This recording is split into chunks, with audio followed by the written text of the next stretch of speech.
Good morning. So today I will talk about two solar cells. One is quantum dot sensitized solar cell or QDSSC and perovskite solar cell PSC.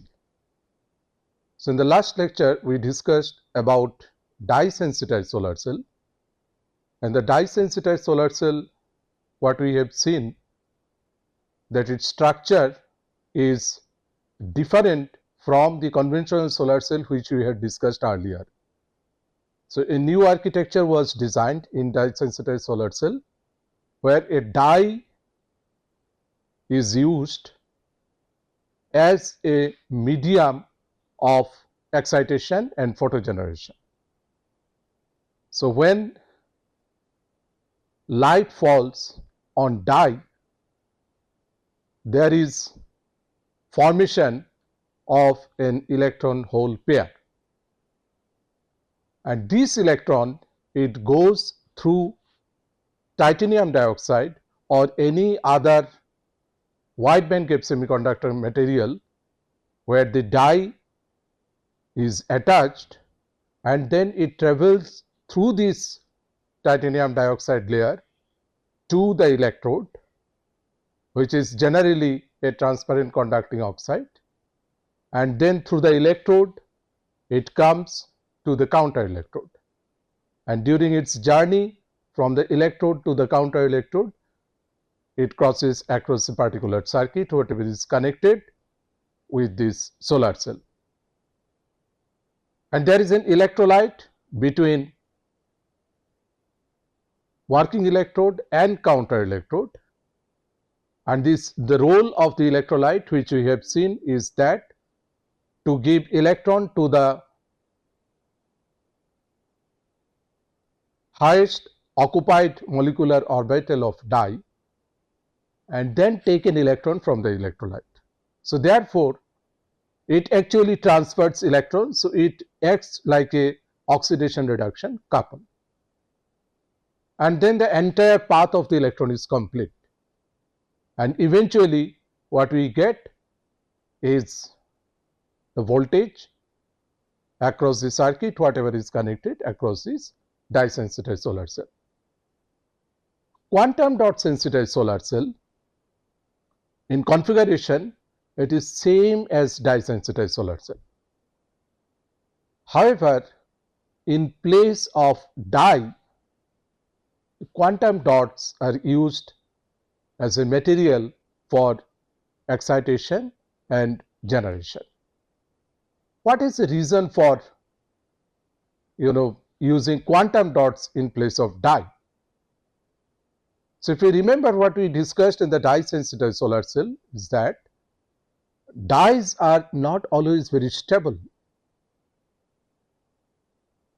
and also it is very difficult to find dye which can cover a large wavelength range.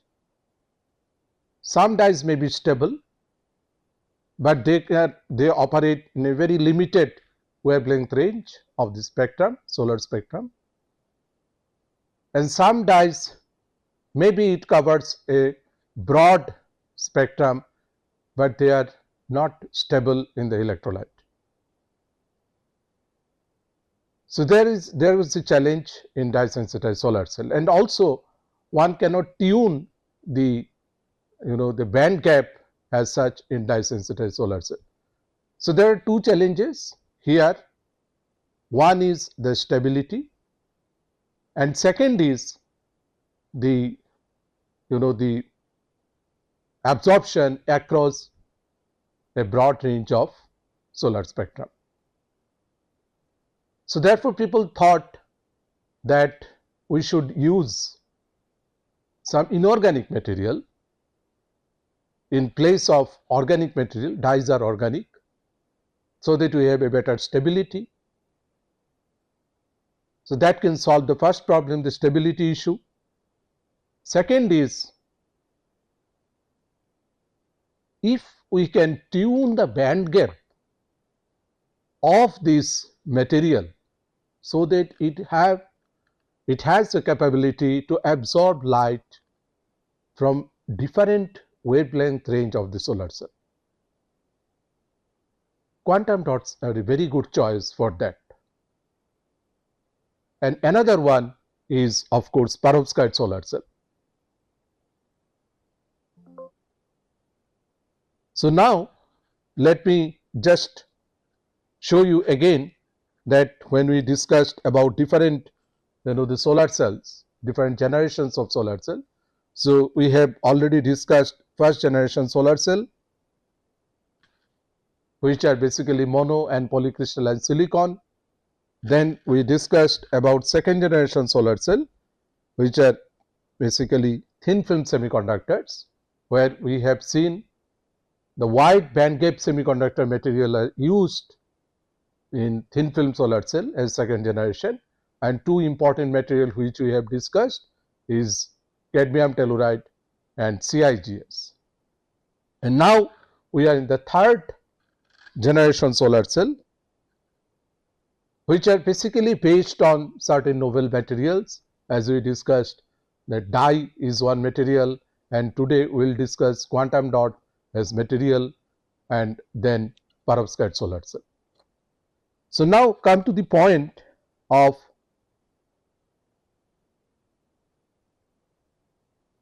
what are semiconductor quantum dots and why it is so important. So you all know that this year, the previous year, the Nobel Prize was given in quantum dot, and why it is so important. The importance of quantum dots are that it has a capability of band gap tuning. What is the meaning of band gap tuning?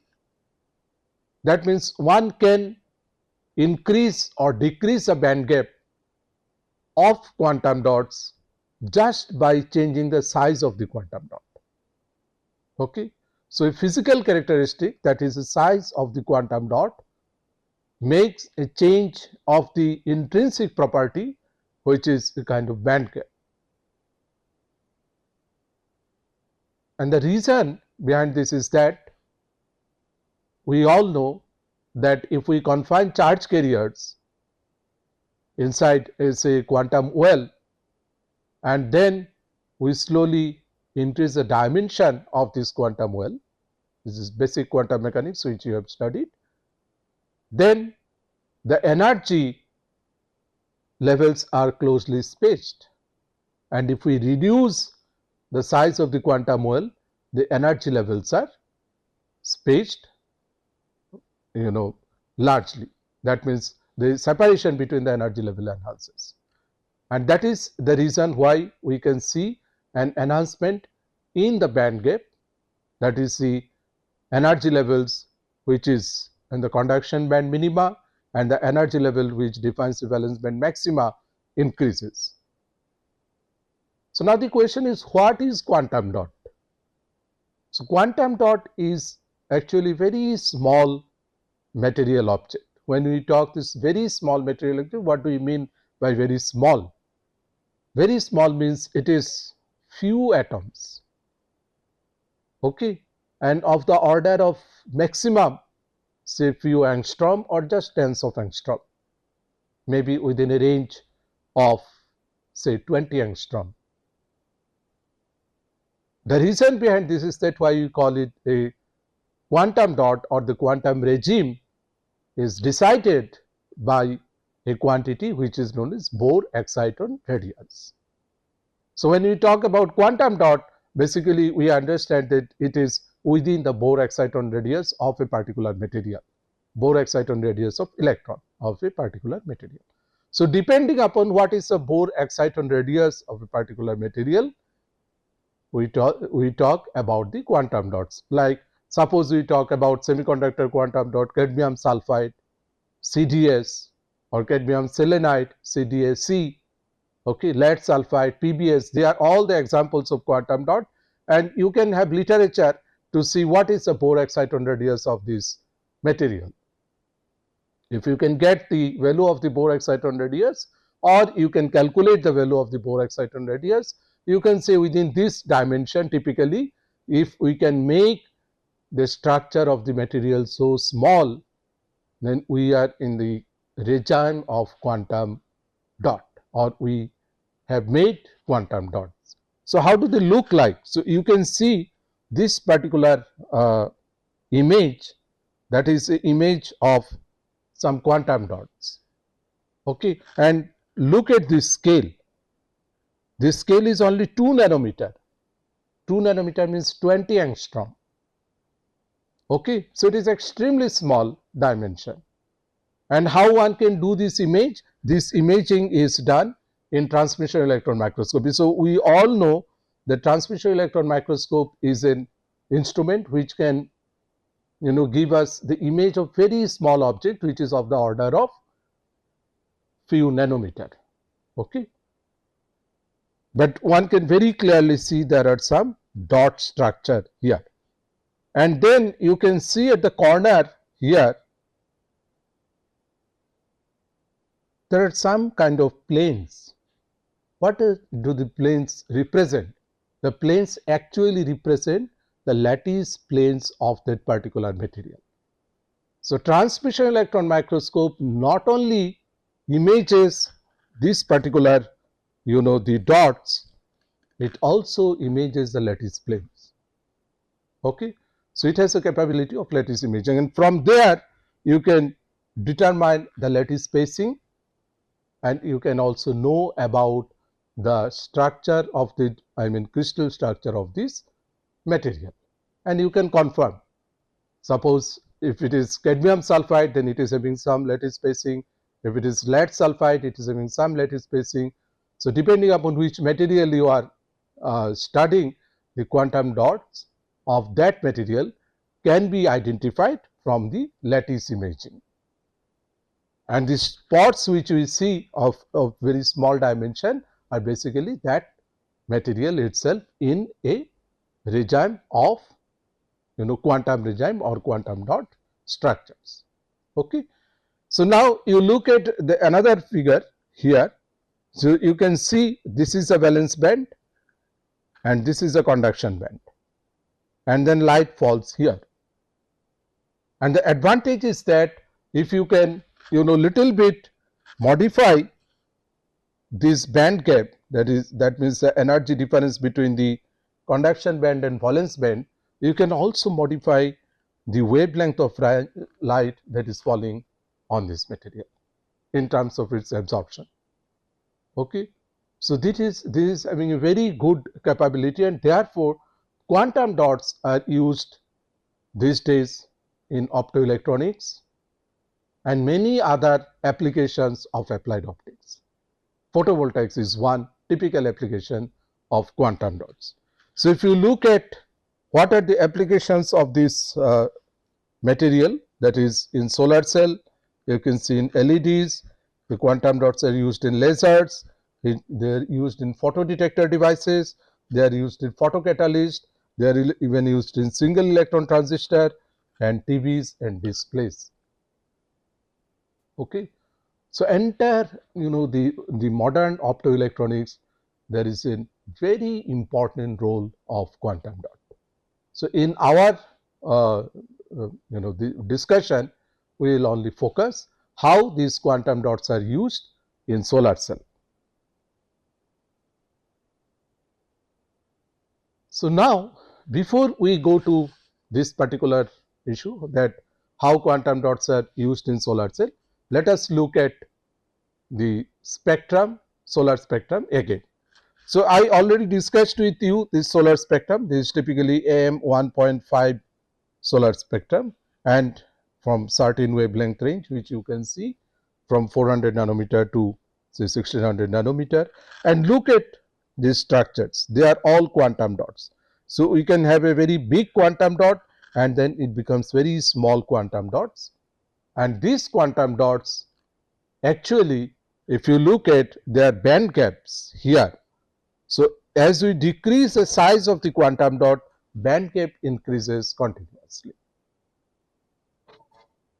So, what is the reason why band gap increases? I already mentioned that it is basically the confinement of electron in the quantum dot. So, one can use a very simple equation for this, where this is the energy gap Eg, and this is the energy Eg of a material when it is in bulk dimension, and then I have an extra energy delta E, which comes due to the confinement of electrons. So we have Eg plus this equation. So you can see this equation is typically 8 h square pi square by d square 1 by me plus 1 by mh, where me is the mass of electron and mh is the mass of hole. So this is a very standard equation. All of us, those who have studied basic quantum mechanics, we are all aware about this equation. But what it gives very clearly, if you reduce the size of or the dimension of the quantum well or quantum structure which you are talking about, you get a higher delta E value. So that means if I reduce the size of the quantum dot, I go to a region where I have larger band gaps. Okay.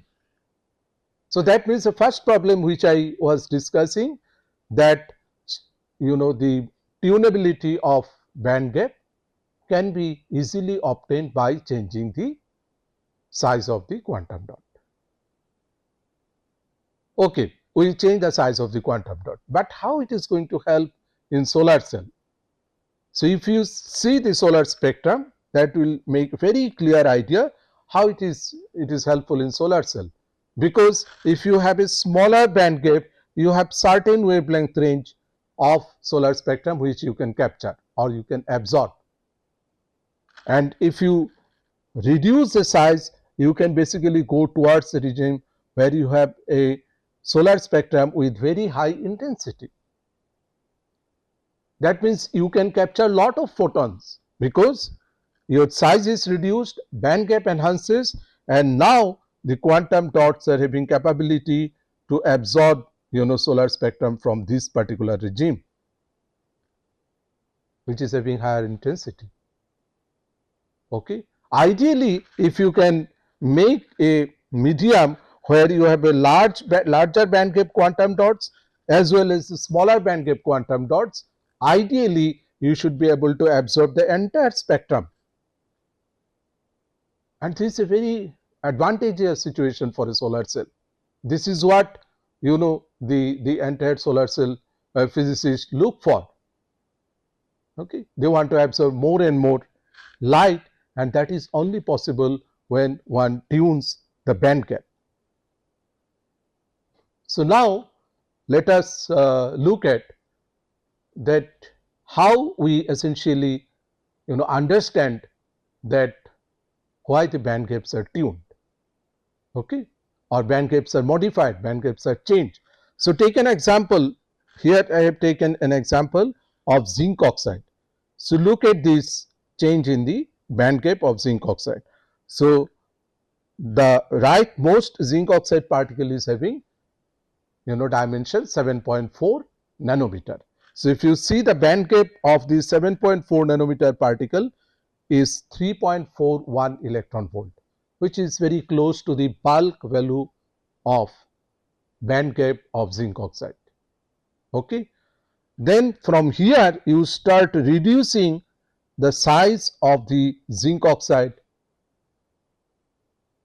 quantum dot, and you go through 6.2 nanometer, 4.2 nanometer, 3.6 nanometer up to 2.6 nanometer, and you see the band gap which was 3.41 electron volt for 7.4 nanometer particle or zinc oxide quantum dot becomes 3.99 electron volt for 2 nanometer zinc oxide quantum dot. So that means there is a real enhancement in the band gap which is quite significant, 3.41 to 3.99, and that is was actually possible because of confinement of electron in the quantum dot structure of zinc oxide. But this is schematic. How we can understand it experimentally? As I mentioned in my earlier lectures, in order to understand the band gap of a material, we can do UV visible spectroscopy. And UV visible spectroscopy gives us absorption of light in any material. So what it essentially we get from the UV visible spectroscopy, we get the absorption coefficient alpha, which you can see along the y-axis. Okay, it is written in a quantity like alpha h nu square. Okay, and the x-axis you can see energy of incident light when we do a UV visible spectroscopy measurement. Okay, so you can change the energy of the incident light and look at it how the absorption is changing, and the plot which is made here, which is alpha h nu square with respect to Eg, is known as Tok's plot. So Tok's plot in general gives us an idea of absorption edge, and from the absorption edge one calculates the band gap. So now you again see this how absorption edge is changing. So take the leftmost, the spectrum. So here in the leftmost spectrum you can see the absorption edge is very close to 3.41 electron volt. That is what we have noted here also.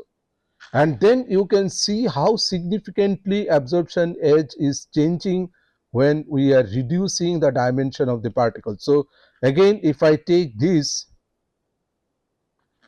7.4 nanometer, that is, this is the absorption edge of 7.4 nanometer particle of zinc oxide, and then come to 2.6 nanometer,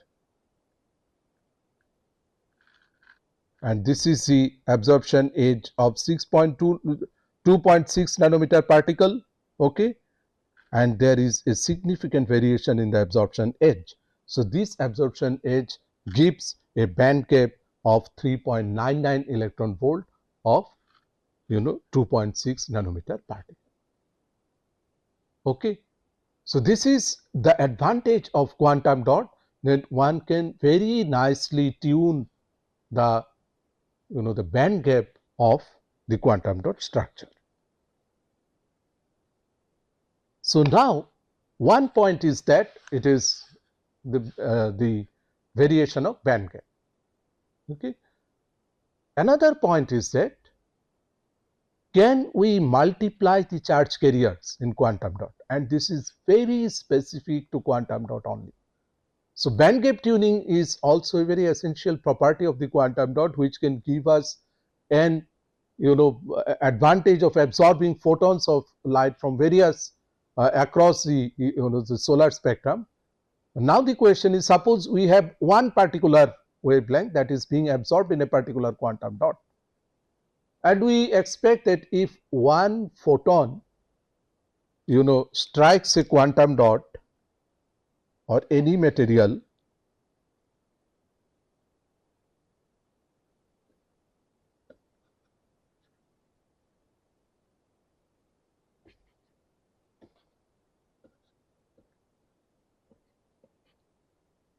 so this is a typical the energy diagram, and when one photon strikes a material and if its energy is close to the energy of its band gap, then it creates a hole here and an electron here.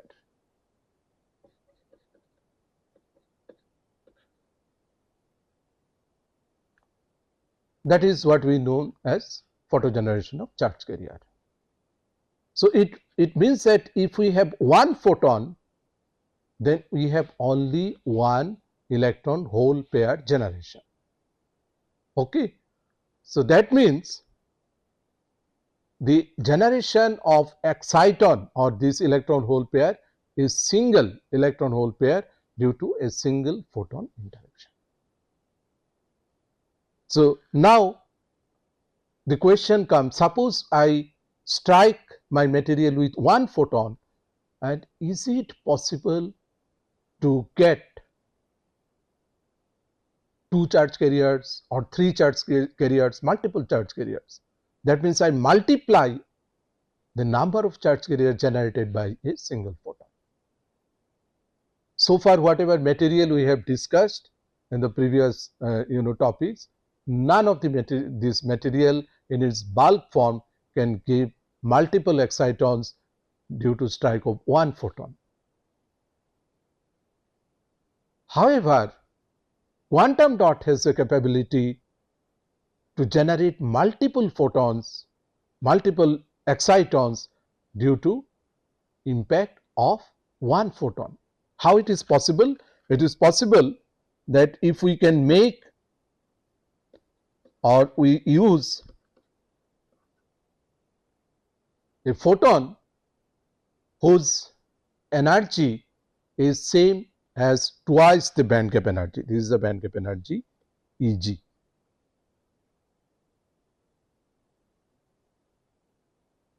And then if we consider that this is a quantum dot. In quantum dot, what I mentioned that the energy levels become discrete. In bulk material, the energy levels are not discrete beyond the conduction band, say minima. They are all continuous. And therefore, if you hit a material with a photon whose energy is more than its band gap energy, then as we discussed earlier, this photon is eventually lost because of thermalization. So, this is the lost photon. Okay, lost in that sense, it is not giving you a charge carrier which is useful for solar cell. But now, what happened when I made these energy levels discrete, which is possible in quantum dot because of the confinement effect which I just discussed in my previous slide, that there is a process which is known as multiple exciton generation, okay, and or MEG. How this multiple exciton generation happens? Multiple exciton generation happens because when I have this situation, I can have two electrons here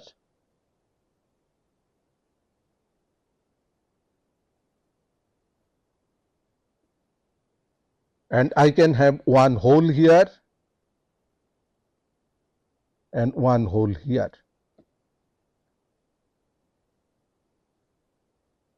Because now it is the energy levels are discrete and they undergo a process which is known as impact ionization. And impact ionization, as you probably have studied, that is just inverse of Auger process. So, this process actually give rise two excitons now, that means two electrons and two holes when one photon strikes the quantum dot. That is the process of multiple exciton generation. You can have multiple photons, you can have photons with various energy ranges, say Eg, 2 Eg, 3 Eg, 4 Eg, okay, and you can have multiple exciton generation, and that enhances the charge carrier generation, and it gives a huge multiplicity of the charge carrier generation. So, this is very important because for solar cell we always look for more and more charge carriers. And why do we look for more and more charge carriers? The reason behind this is that if we have more and more charge carriers, we can have higher and higher current density, okay, short circuit current density. That is what we do. Sometimes we increase the intensity of light and try to see that, but if we do not want to increase the intensity of light, then just by using the concept of multiple exciton generation, we can have higher and higher current density. So, that is possible. Okay. So, what we have seen that there are two important properties of the quantum dot. One is band gap tunability, which allows more photons to get absorbed in the medium or in the quantum dot because of its variation in the band gap. Okay. And second is multiple exciton generation, that means the number of charge carriers which are being generated by one single photon is more than one. Okay. So, now let us see with these ideas how a quantum dot sensitized solar cell works. So, it is almost as I mentioned that its working principle is same as dye sensitized solar cell. So, only what we use in dye sensitized solar cell is a dye as a medium, and here we use quantum dot as a medium. So, you can see the structure of the quantum dot sensitized solar cell. So, these are the dots are quantum dots, okay, and they are being loaded on titanium dioxide or zinc dioxide. That means wide band gap semiconductor we discussed in dye sensitized solar cell, and generally they are mesoporous. Okay. If we have mesoporous wide band gap semiconductor, then you can have more loading of the dye on the mesoporous structure, and if you can make this even this titanium dioxide and zinc oxide also a kind of nanostructure, then you can have more surface to volume ratio or more surface area, and therefore you have more and more loading of the quantum dot. Okay. So, the quantum dots are loaded on titanium dioxide or zinc oxide wide band gap semiconductor material, which is again coated on a transparent conducting oxide electrode. So, generally we know what are the transparent conducting oxide we use. We use ITO or FTO, which we have discussed earlier, and then these electrons are basically produced in these quantum dots. You can see here electrons are produced in the quantum dot, and then they moves across this titanium dioxide, and after crossing this titanium dioxide layer they reaches to the electrode. Okay.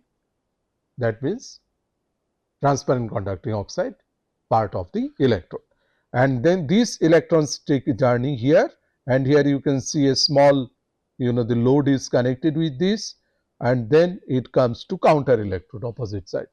So, you have seen generally the counter electrodes are used as say metal like platinum, which is very good as counter electrode, and in between these we have an electrolyte. So, electrolyte is what we have discussed in the dye sensitized solar cell. It is basically a redox medium. That means it supports oxidation and reduction reaction. So, what it does, it gives an electron to the electrolyte, okay, and this electron which comes to the electrolyte eventually goes to the valence band of the quantum dot. Okay. So, the working principle is exactly same as the dye sensitized solar cell, but only advantage is that you have now quantum dots which are loaded on the wide band gap semiconductor, that means titanium dioxide or zinc oxide, and then you have the chance of changing the size of the quantum dot so that you can tune the band gap of the material, and also you have the capability of multiple exciton generation. And then when the circuit is completed, and then we can get a power outside, and one can give power to a load. Okay. So, this is a principle working principle of a quantum dot sensitive solar cell. So, let me just draw what are the operational steps of the quantum dot sensitized solar cell. So, you can have some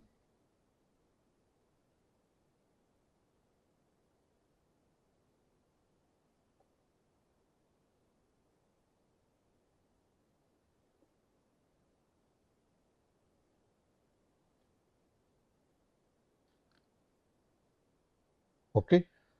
So, this is the entire structure of the the quantum dot sensitized solar cell, and they are not dimensional. So, this is just schematic.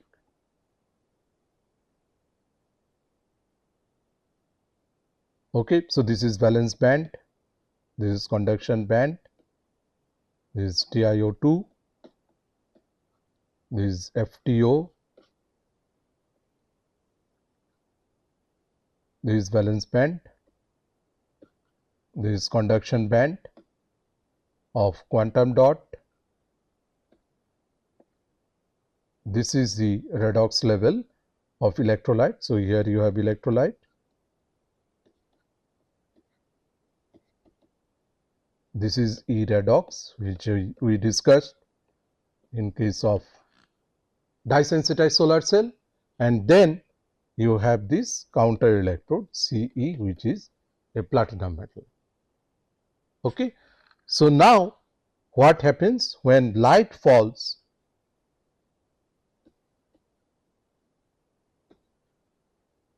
It generates electron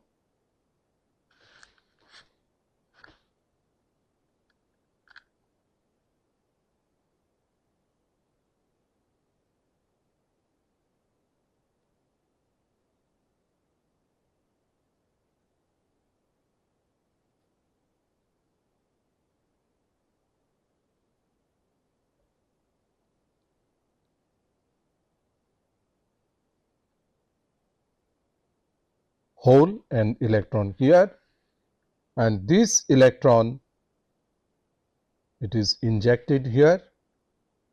So, this is first step, step 1, this is step 2. So, step 1 we can write as excitation, step 2 is injection. Okay. And then step 3 is that this electron goes here and it travels through this FTO, then it goes through a circuit here and goes through counter electrode. So, electron flows in this direction, goes to counter electrode. Okay. And then it gives an electron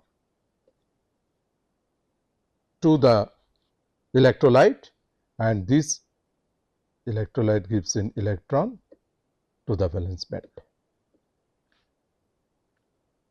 So, energetically this is what is happening, and then you get an electrical output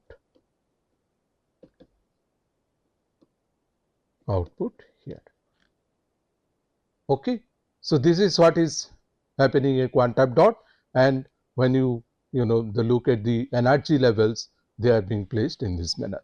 And if you remember that we also discussed the open circuit voltage in case of dye sensitized solar cell.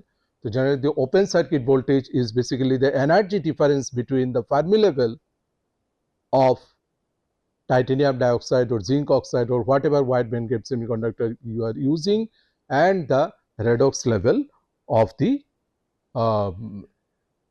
electrolyte. Okay. Here also it is exactly same. We have this particular the IV characteristic finally. Okay. We are all aware about this IV characteristic. Again, to to remind what are the IV characteristic essential feature. One is the short circuit current density,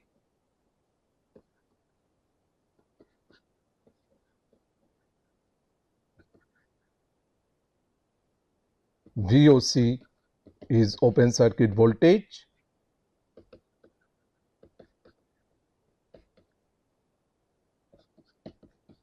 FF stands for fill factor, and eta stands for efficiency. Okay.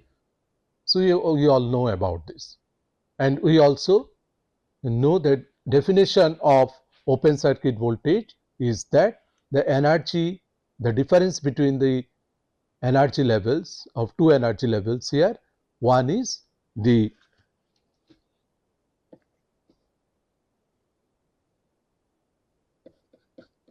Fermi energy of say TiO2 and the energy of redox. This actually defines the value of open circuit voltage. So, now what we have seen, one can very easily tune the short circuit current density of a quantum dot sensitized solar cell by changing the size of the quantum dot, and hence to absorb more and more photons, and use the concept of multiple exciton generation, so that you can have more charge carrier formation, and then you can have higher short circuit current density, and one can optimize the open circuit voltage by tuning the the energy gap between the Fermi level of TiO2 or zinc oxide or any other wide bandgap semiconductor which you are using, and the redox level of the electrolyte. Okay. So, these are the advantages of quantum dot sensitized solar cell, and these are the the overall working principle of quantum dot sensitized solar cell. So, we will discuss another solar cell today which is almost similar to this architecture. Okay. So, this is the third, I have already mentioned you, this is a third generation solar cell. So, this is the third solar cell in the series, that is perovskite solar cell. What is this solar cell? Why perovskite solar cell? And you will find people talk a lot about perovskite solar cell, and there are a lot of research which is going on across the the globe about the perovskite solar cell. What is the reason for that? Before I come to this point, let me just tell you, in 2009, the scientists actually tried to make a perovskite solar cell exactly same as dye sensitized solar cell, because that time dye sensitized solar cell was very popular, and people are trying to make various dye sensitized solar cell with different dyes. And then the quantum, additionally the quantum dot sensitized solar cell also came into operation. So, people are also excited about quantum dot sensitized solar cell, but one group thought that let us not use dye, let us not use quantum dot, let us use some other crystal as the effective medium of the dye sensitized solar cell. And the first time they used perovskite material in that. So, perovskite material did not give in this particular configuration a very high efficiency. They could able to see only about close to 3% efficiency of their solar cell. But just 3 years later, Professor Kim and his group, they have shown the efficiency can be enhanced if we make all solid state perovskite solar cell. What do you mean by this? What is all solid state here? So, if you look back to the dye sensitized solar cell, it is not all solid state dye sensitized solar cell. What is it? One part is solid, another part is the electrolyte, which are basically liquid. Okay, so it is basically a combination of a solid and liquid structure. But what Kim proposed, that we can have a dye sensitized kind of solar cell where we use perovskite as a medium, and then we remove electrolyte. No need to use electrolyte. Let us use entire thing as a solid medium, and they immediately saw that there is an enhancement or jump in efficiency, which was 3% closely in the dye sensitized configuration, becomes more than 9% in all solid state configuration. Then again, perovskite solar cell became a very big news in the research community, that one can see such a high enhancement in the solar cell, enhancement in the efficiency of the solar cell.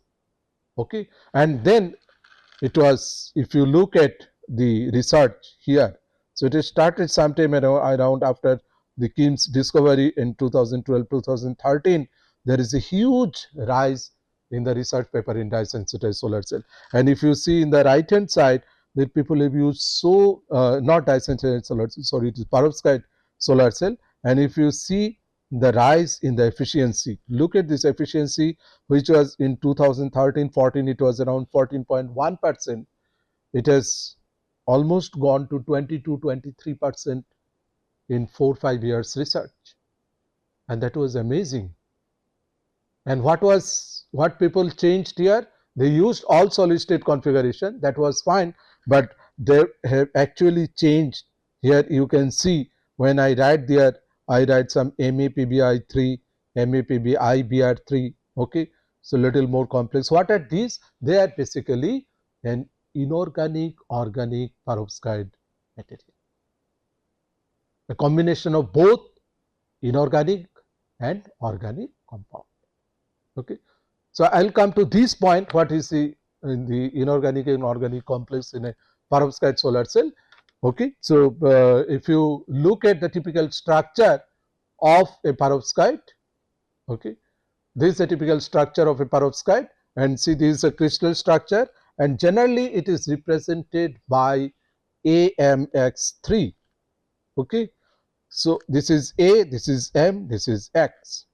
So A stands for the organic part, M stands for the metal which is there in the perovskite, and X stands for halide. So it is basically an organic and inorganic which consists of metal and halide, and it makes a combination of structure which you can see here. So the organic, this is methylamine CH3NH3 plus, it is at the vertex of the crystal structure, and the metal which is typically lead, again lead became the first material of perovskite structure, although it is toxic, and I will come to this point again. So it is exactly at the core, and you can see all the halides there at the vertex. So this makes the crystal structure of a perovskite. But there is an advantage of this structure. Okay, the advantage of this structure is that this particular crystal structure AMX3 has very low exciton binding energy. So if you have very low exciton binding energy, you can excite, the charge carriers very easily. Okay, that is one advantage of this structure. Another essential property of this structure is this large diffusion length of electron. So electron can travel inside this material without without any hindrance. Okay, so this is what we want. The electron path should be good enough, and it is even up to, in some material one can see that up to 1 micrometer the electrons can travel. Okay, so this is highly advantageous. So these two advantages makes perovskite a very good material for solar cell, and therefore you notice that the solar cell which was discovered in 2009 with 3% efficiency, by 2016-2017 its efficiency goes to 20-23%. Okay, only because of its advantages. So now let us look at that when we use perovskite, okay, as a material. So what are the the configuration we talk about? So one can have two types of configuration here. You can say this is configuration 1, which is known as mesoporous configuration, and the second is configuration 2, which is known as thin film configuration. What is mesoporous configuration? We all know about mesoporous structure now. What is mesoporous configuration? Mesoporous configuration is that you use titanium dioxide or the wide bandgap semiconductor which has loaded the perovskite material as a mesoporous structure. Okay, so this is the typical configuration of mesoporous structure. So you can see this is the light absorbing layer, that is perovskite, plus the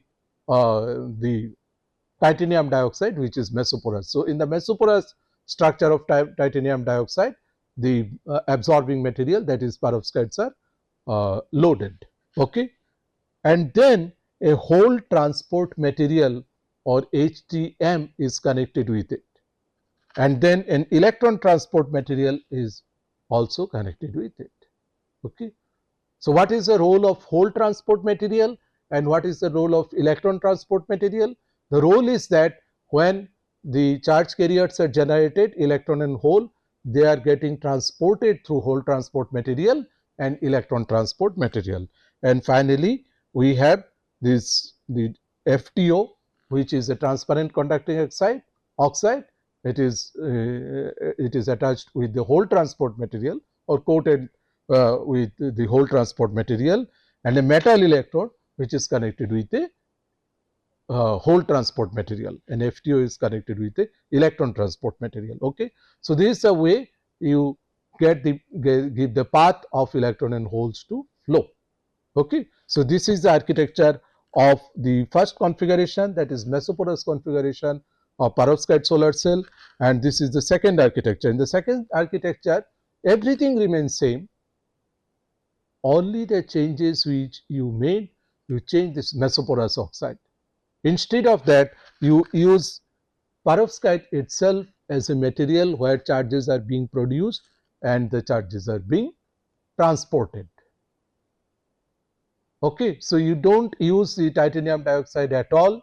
So you remove one particular material from the entire solar cell structure, use in sort of thin film, perovskite material as an absorbing material, as well as also the electron hole transport material also. And then you rest of the configurations are same. This is HTM, which are basically spiro omitted, and this is an organic material which is a very good material for hole transport, and ETM, that is electron transport material. Okay, so any material which can efficiently transport electron, and then you have FTO, which is connected with this electron transport material, and then metal electrode, which is connected with the hole transport material. So this is the configuration of perovskite solar cell, two configurations of perovskite solar cell. Okay, so and rest of the working principle are same. So what we have essentially seen here, there is no place for electrolyte now. There is no need for electrolyte. Okay, so you have all the things same, but electrolytes are removed. Instead of electrolytes, you have two specialized connecting layers. One is ETM or electron transport material, another is HTM, that is hole transport material. Okay, and now we look at the energy levels, as we have discussed in case of dye sensitized solar cell and also in case of quantum dot sensitized solar cell. So please look at this, the energy levels here. So this is electron conducting material. This is also sometimes known as ECM, and this is hole conducting material, and this in between you have this entire thing is perovskite of various band gap. So you all know that band gap of the perovskite can be varied by changing the the various components of the crystal structure, and then we can have various perovskite. Okay, and then when the light falls on this the perovskite material, that is same process. Then electron holes are being generated here, and then electron goes to electron conducting material or electron transport material. Okay, so this is the injection process. So we call it this process as injection process, charge injection process, as we discussed, and this is the charge generation process. Generation process here. So charge is being injected and then charge is being transported. Okay, so same procedure here, and this is the hole transport path towards the spirometers, which is used as a hole conducting material. Okay, rest is that in its path you just have any electrical circuit with a load, and then you transfer power from this process because electron flows across the circuit. Okay, rest other things are fine. You get a nice you know the IV characteristic exactly the same way you got IV characteristic for other solar cells, and again this IV characteristic of perovskite solar cell is also defined by these quantities. There is short circuit current density, open circuit voltage, fill factor, and efficiency. So when you want to optimize the efficiency of a perovskite solar cell, like other solar cell, you have to keep in your mind, then one is to optimize the short circuit current density, one is to optimize the open circuit voltage, and one is to optimize the fill factor. Okay. So one important thing in perovskite solar cell, which I would very like to very specifically mention here, is that it's very simple synthesis process. You remember then when we discussed silicon solar cell, I have shown that how much the rigorous method is involved in order to make a silicon wafer. And when I discussed about second generation solar cell, that is thin film solar cell, I told you so many processes to make a thin film. You need vacuum, you need high temperature, you need so many things. But when you talk about perovskite solar cell, you don't need any of complex process of synthesis, and therefore it is extremely important to know what are the synthesis process or of a perovskite material that we use in perovskite solar cell. So there are two methods. which is known as spin coating method and vapor assisted solution process method. Okay. So in spin coating method, you see, so this is actually in spin coating method also there are two types. One is one step coating and another is two step coating. It's very simple. You coat, the titanium dioxide on top of a FTO by standard thin film coating method, and then you have a solution which contains the lead iodide and methyl ammonium iodide, typical solution, and you drop it and then you spin it in a spin coater. That's all. And then you a little bit you need to heat it a temperature of 150 to 250 degrees centigrade maximum, and you can grow very uniform perovskite material on top of this of CH3 NH3 PbI3. Okay, this is called one step method, and in the two step method, here the difference is that your this substrate is ready, which contains FTO as well as TiO2, and then instead of the using a precursor here which you have used in one step method, you just drop this only the methyl ammonium iodide on that. So this is in a solvent, use spin coating method and coat CH3NH3I on top of perovskite, which contains lead iodide also. Okay. So that makes a complete the structure of CH3NH3 PbI3. Okay. Another method which is equally simple is vapor assisted solution method, where you again use a substrate, and substrate is basically your FTO, where the titanium dioxide or zinc oxide is coated, and then you coat the inorganic film on top of it. Okay. And only the metal part you can coat the inorganic part by a spin coating method, as I have shown here, like PbI2 you have coated before your organic part was being coated by spin coating. Here also the inorganic film you coat by a simple spin coating method. So in the next step, the organic part is just done by a simple this vapor deposition method. So you just the organic vapors are being deposited are actually flown on this substrate which contains the inorganic film, and this organic vapor comes and it reacts with a little bit of temperature. It forms a very uniform perovskite film. Okay. So these are the two methods which people are regularly using in order to get a perovskite material which can be used directly for solar cell.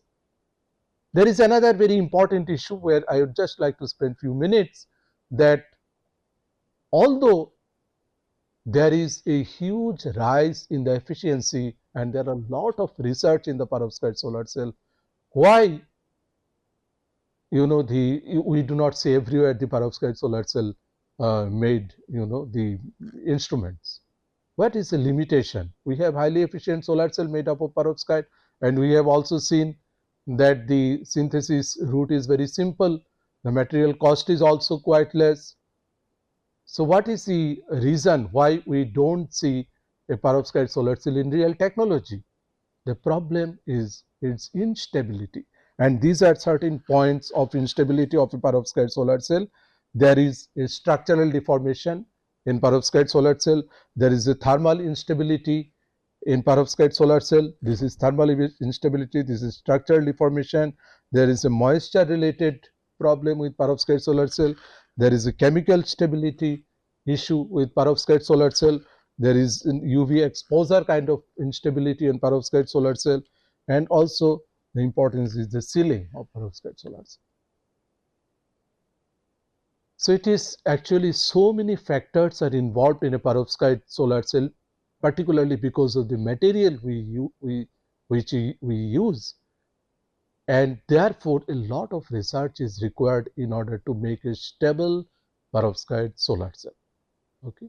So one particular factor which decides the structural stability is known as Goldsmith tolerance factor, which is defined by Ra plus Rm divided by Rm plus Rm's root 2. So what is the meaning of this? Ra is the atomic radius of the organic part, Rm is the atomic radius of the metallic part, Rx is the atomic radius of the halide part. Okay. So, this particular factor, which is a fraction, the maximum value of this factor is 1, and it could be any fraction. Okay. So, this tolerance factor actually decides that how good the structure of the perovskite material is. Okay. And this is the reason, if you see, which I have shown you earlier, people have tried with so many inorganic organic halide perovskite.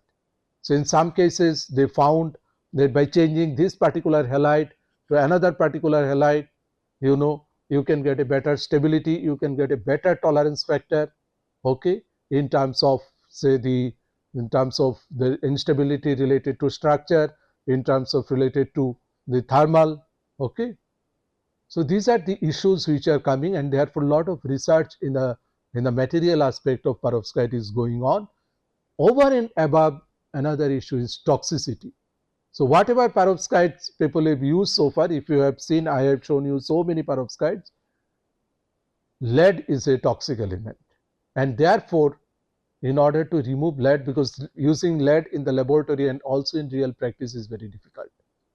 And then I have shown you that one can replace totally lead and put tin here, and then one can also tune the band gap, and you can also make a solar cell out of only pure tin where lead is removed. But people are not getting higher efficiency as they get when the lead is being used. So, another way is that make a combination of reduce lead little bit, insert more tin and change the band gap also, and then reduce the toxicity. But still this is a problem, okay, because then you lose the efficiency, and therefore it is important to seal or protect this entire perovskite solar cell in a very good sealing, the material. That also becomes a sort of technological hurdle, although people have shown very good sealing material of perovskite solar cell, and they can get rid of many of these problems, but still perovskite solar cell has all these challenges. Okay. So, what people have proposed after that let us have a perovskite solar cell because it gives higher efficiency, and then we add say silicon solar cell with this. Let us make a hybrid structure or tandem structure of a perovskite and silicon, or perovskite with any other say higher band gap semiconductor material, and can we enhance the efficiency as well as can you make a better the stability of the solar cell. So, this will be our discussion in the next lecture, that is we will start with tandem solar cell. But today what I have discussed, let me just summarize. We have just given you the idea of quantum dot sensitized solar cell, and we talked about two very important properties of quantum dot. One is band gap tuning, another is multiple exciton generation, and the advantages of band gap tuning and multiple exciton generation have been highlighted. And then I discussed about what is the configuration of a quantum dot sensitized solar cell, how the energy levels are being spaced in quantum dot sensitized solar cell, and how one can extract electrical power output from a quantum dot sensitized solar cell. And in the next part I discussed about perovskite solar cell, where perovskite material is being used as a material or the absorbing medium, and then there are two configurations of perovskite solar cell. One is mesoporous perovskite solar cell structure, another is thin film or layered structure of perovskite solar cell, and then I have also discussed about band gap tunability in perovskite material, how it is possible to tune the band gap, and then what are the energy levels spaced in perovskite solar cell. Finally, what I discussed was that what are the challenges of perovskite solar cell. Although being a very efficient solar cell, why the research of perovskite solar cell is a challenge, and what are the stability issues of perovskite solar cell or perovskite material in perovskite solar cell that is a sort of hindering the use of this material or this solar cell in real technology. Okay, thank you.